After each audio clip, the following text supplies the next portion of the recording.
All right, today we are diving deep into the connection between our deepest intuitions and the scientific quest to actually understand them. We're going to follow the thread from those personal gut feelings right into the lab, where researchers are literally trying to map the very nature of consciousness itself. You know that feeling, right?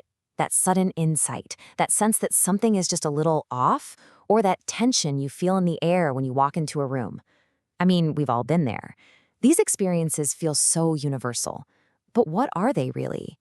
And is there anything we can do to manage them? Well, it turns out many cultures and spiritual traditions have a name for this: energetic cleansing.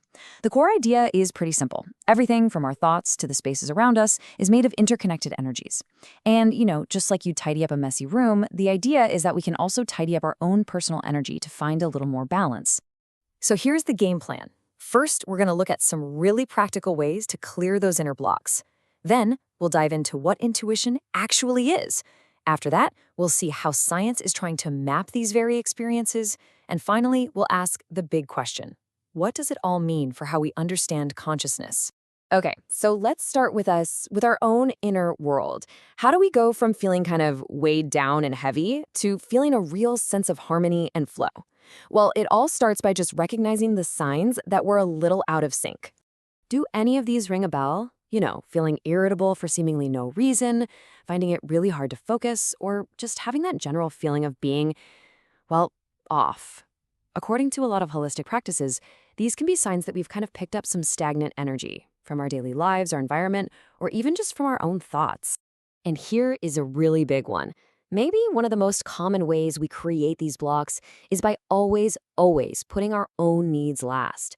I mean, think about it. When we're constantly pouring our energy out for our jobs, our families, our endless to-do lists, without ever stopping to refill our own cup, is it any wonder we end up feeling totally depleted? So how do we actually let this stuff go? Well, here's one super simple but really powerful process. First, you just breathe.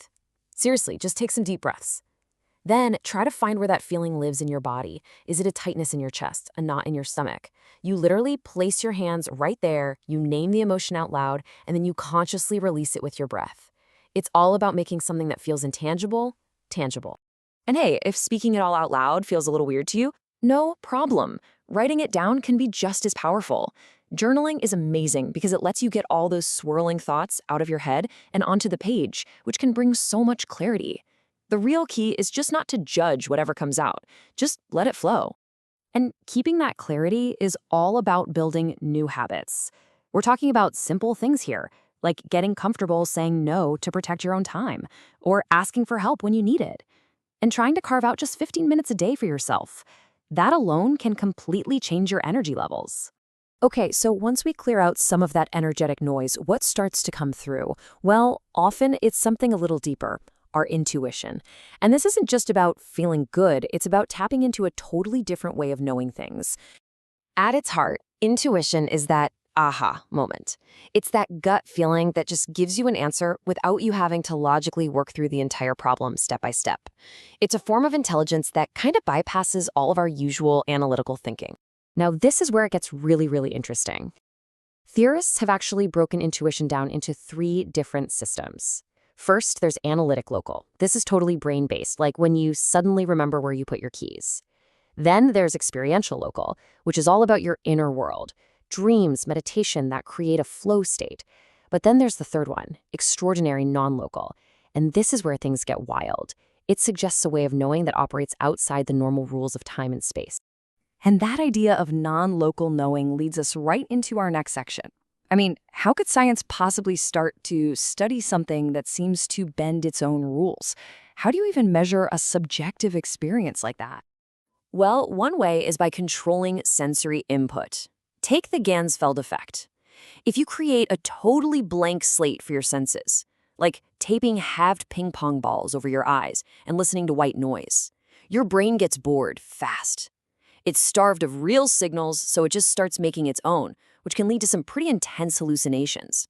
It really shows that our brains are just these amazing prediction machines, always trying to make sense of the world, even when there's nothing there. Which brings us to a massive question. If a controlled environment can create these altered states, can we measure the brain activity of people who say they can enter these states naturally? For instance, what does the brain of an experienced medium actually look like when they claim to be communicating with someone who has passed on? So, one team of researchers decided to find out. They got 7 experienced mediums and hooked them up to an EEG machine to measure their brain waves. They recorded them first during a simple relaxation state to get a baseline. And then they recorded them again while the mediums were in their usual state of perceiving, as they put it, alleged communication. And this graph shows exactly what they found. The blue line, that's the brainwave activity during normal relaxation. But that red line, that's during the perception state. You can see a really clear and sustained jump in activity in the higher frequency beta and gamma bands. And those are the brainwaves we usually associate with intense focus and complex information processing. But where in the brain was this actually happening? This brain map pinpoints it. The hottest colors, which show the biggest spike in activity, are right over locations T7 and T8. Now, those spots correspond directly to the auditory cortex, the part of the brain that processes sound.